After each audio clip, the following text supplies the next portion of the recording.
So I'm just cutting some terram to go in the bottom of these cut IBCs. We put some gravel in where we got some holes drilled. There's holes in the bottom here, gravel over the top, and yeah, then we cut some terram fabric and we lay that on top.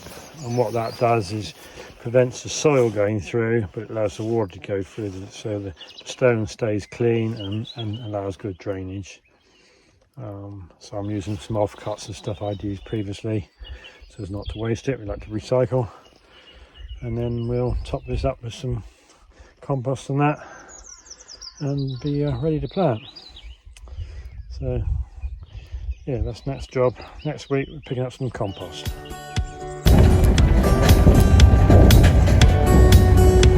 Ratty and the trailer's just getting weighed a minute as we go in.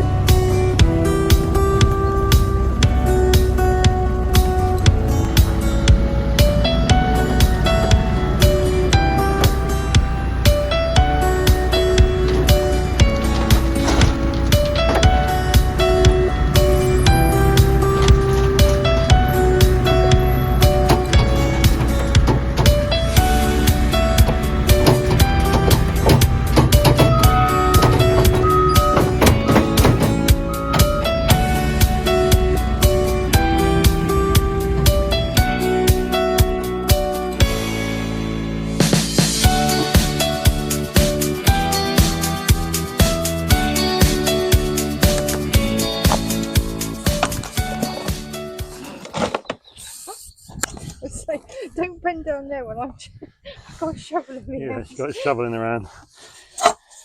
Safer than when she's got a fork in her hand or a knife. What are you doing, trying to trip me out? Mrs. S is filling 2 buckets at once now.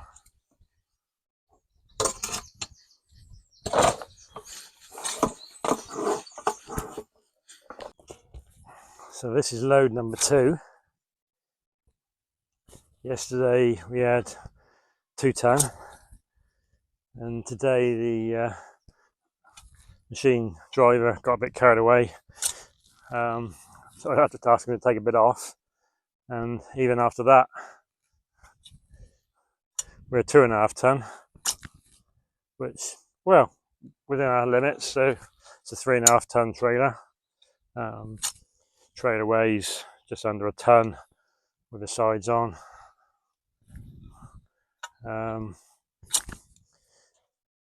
We can tow 3.5 ton, so 2.5 ton's fine, not a problem. Other than Ratty hasn't got a lot of power, and we live in Devon, and in Devon we have hills, so some liberal use of low box and laybys to let lorries and other cars get past, so we didn't have too many lorries trying to crawl up a hill at 8 mile an hour. But it's free compost. I'm not saying it's the best compost, it's a good soil conditioner, and here where we got clay, it's quite beneficial to help break up the ground. Add some nutritional value to the ground. It's got some sticks in, not as many as last year. That'll just take longer to break down, and it's got a bit of plastic, not a lot. Compared to last year, there was loads. This has not got a lot of plastic in, and that makes me happy. So we've filled these raised beds we were doing. Some of them we got planted up.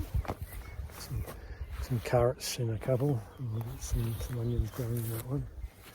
I think she's got some more carrots in the next one. So there's a few more to go. I got some more IBCs to cut.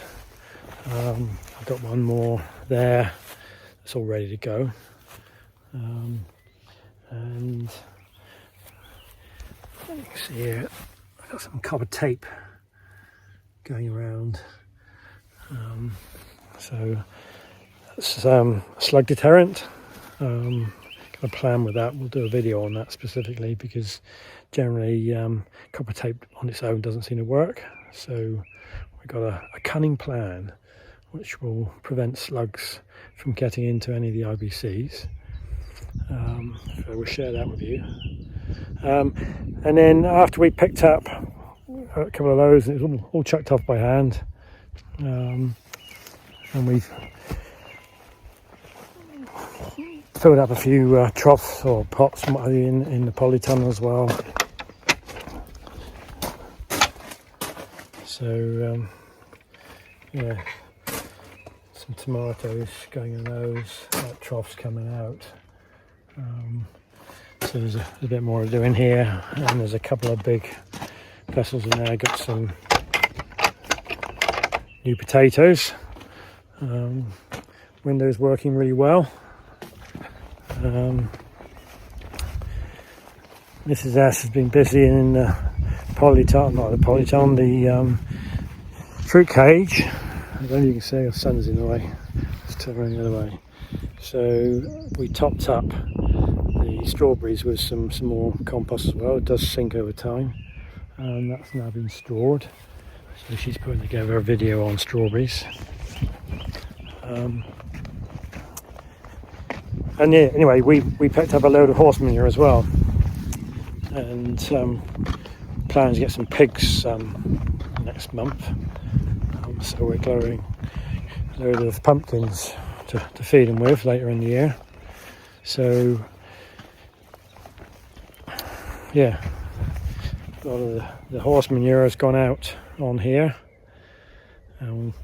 We picked up a load of cardboard from a local retailer who does fridges and freezers and what have you. And the beauty of the big fridges and big freezers, they're big boxes and they're ideal for this. I did a row the other day with some smaller pieces, and it's all little pieces flapping around in the wind and blowing everywhere. So there's a bit more to do here, and I picked up some way out the sun, some electric fencing. This is chicken fencing. So yeah, let's see the rabbits get through that one. So I'm going to get another one of that, because I can go pretty well around the whole veg plot with another one, and that also means I can put the sheep in and run around the outside and cut some of the grass by sheep instead of cutting it with a petrol mower. It saves me time and money and fuel, producing some amazing lamb in the process. So yeah, that's what we've been doing. It's been busy few weeks. Bit more to do, and then once this section's done, we'll start on the next one. We're a bit behind with a lot of our planting stuff, which has got a load in the sun lounge at home. There's more going in, and we've still got a little bit of a pile of that's municipal compost. It's much better than last year's. Last year's had a lot of plastic in it. Still got a few sticks, but it is what it is. Still got a pile of farm manure, cow manure there, and yeah, what's left is the horse manure. And then we've got another load, maybe a load and a half, 2 loads, depends how much we take of that to get. When we get 5 minutes, the ground dries up where it is. Ground's a bit wet, so we had to chuck it over a fence, which made life a little bit more difficult. So we said we'll leave it till it dries up and we get in a bit closer without making a mess and getting stuck. So yeah, piles of manure and compost, lots of shoveling stuff off by hand. The manure one was chucked on by hand as well, which is why we want to wait till we're getting closer to do that one again. And the municipal staff's loaded up by a big shovel. I'll put a link to that. He did get a bit carried away at one point in the driveway. I can take a bit off. We ended up with 2.5 ton, and I think we probably had about 3.5, 4 ton. And yeah, overloaded, and there's no way Ratty was going to pull that. It's bad enough with 2.5 ton on it. But yeah, so that's what we've been doing. Plenty more to do. So watch this space. If you enjoy our videos, please hit the like and subscribe buttons. Even if you don't like it, still hit the like and subscribe button.